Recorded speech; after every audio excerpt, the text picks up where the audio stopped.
Hey everyone, this is Ross. I just wanted to continue the series that I've started on the Ten Commandments and the sacredness found within each commandment. This morning I have the privilege of creating this video on the front porch of my in-laws' house here in Athens, Tennessee. And as I was sitting here reading my Bible, praying, and just enjoying God's creation, the Amish folks that lived south of their house came riding through on their buggy. So it's just a unique situation here.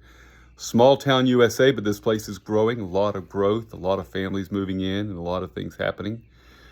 Not quite the same growth as Austin, Texas, but it's Athens, Tennessee, so it's not as big, but it's still got its own degree of growth going on. So let's talk about commandment number 5, shall we? It says in Exodus chapter 20, verse 12, honor your father and your mother, that your days may be long upon the land which the Lord your God is giving you. There's so many thoughts I want to share about this one, so I don't want to go on and just ramble. So let's just cover some things real quickly here and then get you thinking with me on these things as we've been looking at the sacredness of each commandment God gave and how it's pinpointing a certain understanding and a certain mindset of what is being sanctified and by God through these commandments, and creating this sacredness and this awareness of the sacredness of each of these individual truths. And in this commandment in particular, there's a couple things. First of all, there's the sacredness of the home. God is the first one that instituted the home. I just celebrated 2 days ago my son marrying his fiance of over 3 or 4 years. They've only been engaged for about a year and a half, but they've been dating for quite a while now, actually since 11th grade in high school. So man, it's six to 7 years of being together as a couple, and now consummating that in the eyes of God and all the witnesses, and just once again reiterating the sacredness of the home. And in America, we are seeing just continued extensive damage to the sacredness of the home by changing what a home is and what constitutes a family. The Bible's very clear that a marriage is between one man and one woman, not one man and many women, not one woman and many men. Not a man and a man, and not a woman and a woman. It's literally very clearly designed by God to be one man and one woman for life. And so the sacredness of the home has been infringed upon culturally in America for some time now. Does that mean we won't even get in the ramification of what that means about all these other things that society is welcoming and doing? But friends, just because the government says it's okay doesn't mean God does. It's not. The government should be answering to God. The government should be looking to God for direction because the government is made up of the people, we the people. But society has gone astray. Basically, Isaiah 53, where it says, we have turned everyone to his own way. Or as you read in the end of Judges, that every man did right and that which was right in his own eyes. It's a collapse, and it's going to lead to greater collapse and greater calamity in cultural in America unless there's a revival, and I believe one is coming. I pray every day for one personally in my own heart. I need a revival every single day, but I need one in a more demonstrative way. I want my life to be given to God wholly and completely, so much that I'm filled with God's Spirit and just overwhelmed by His presence. That's my prayer. But getting back to this thought, honor your father and mother. So it's the sacredness of the home. It's the sacredness of the family. But I also see another sacredness is really, to me, of course, there's this sacredness of relationship. And that's been established in each commandment, right? The first three signifying the sacredness of God's person, worship, and God's name, the sacredness of stillness as found in the Sabbath. Remember the Sabbath day to keep it holy, separating yourself, the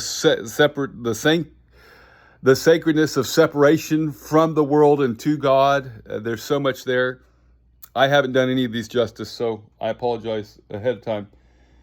So we got the sacredness of the home, the sacredness of the family, the sacredness of relationship, particularly the parent to the child and the child to the parent. But the overwhelming sacredness that I have found in this particular commandment is the sacredness of authority. And all authority is ordained and established by God, and this authority is given for responsibility and accountability and to bring structure and to bring order in what would otherwise be mayhem and chaos. And this honoring the parents is honoring the authority that God has initially ordained in every person's life. And that is, we all answer to someone, and we're all responsible to someone. And even now, as I say that, I realize that I need to exercise my authority as a parent maybe a little bit differently now. And I prayerfully engage that every day, because my children now are between the ages of 20, 24, and 16. And so the authority I exercised over them even 10 years ago in each of their lives is so much different now. And I'm constantly saying, God, what is my role? What is my purpose? But what about my children? Any of my children that are going to watch this, what about you? What are you doing to honor your mother and I? And living up to the Christian ethics, morals, and conditions and standards that we raised you by. I know they're not all living up to what I've taught them to do, and they're not all following Christ as I would want them to live. That's not to be mean. That's just the way it is. And I pray every day that they would also experience a revival to the point that if they're honoring God, they're honoring me. If they're following Christ, then they're bringing honor to their mother and I. On the flip side, I need to be honorable in how I live my life in front of them. And so, my children, if you're watching this, I do feel that responsibility to you as well, to be honorable in how I live my life. But there is a condition on this one. It says and I believe this is the first one, if I can remember. No. Of course, there's a condition on the third one. God will not hold him guiltless who takes his name, and who takes anybody that takes God's name in vain. God will not hold him guiltless. And but this one also has a condition. You need to honor your parents so that that your days may be long upon the land which the Lord your God is giving you.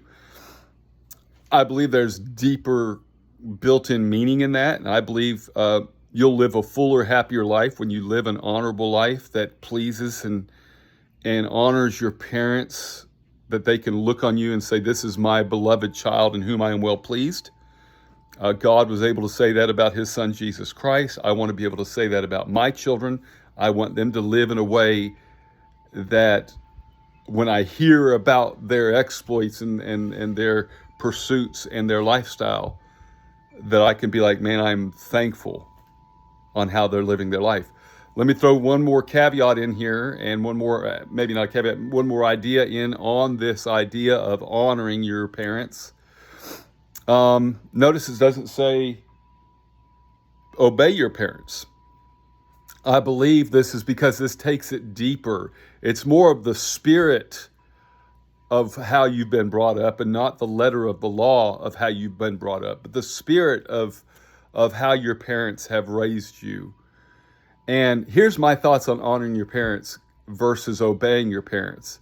Obedience is something that takes place either in the presence of your parent or in the present moments of your parent. Let me give you an illustration.